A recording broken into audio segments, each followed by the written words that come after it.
A crowd of Russians chanting a name that their president Vladimir Putin famously never utters in public. Their final tribute to Alexei Navalny, 2 weeks after he died at a penal colony in Russia's Arctic.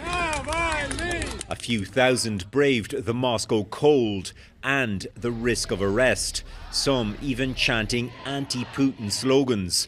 The Kremlin has outlawed Navalny's opposition movement, calling it extremist. We were very afraid. We arrived early and were standing here for a long time, hiding our flowers and cameras.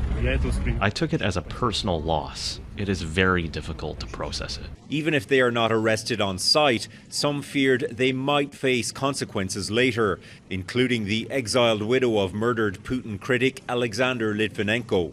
Every light now fitted with a camera, surveillance camera.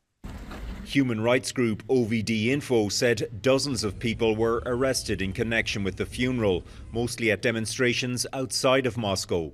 The most notable absentee was Navalny's widow, Yulia, and their 2 children, all in exile.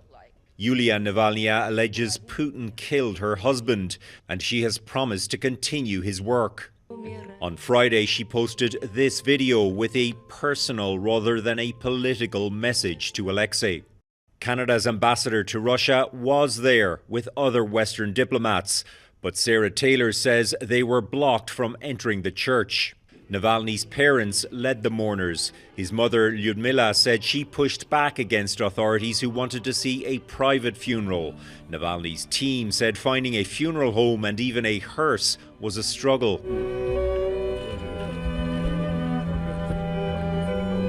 Alexei Navalny did it his way, knowing that there were consequences for opposing Putin. His supporters are fully aware of that too. Redmond Shannon, Global News, London.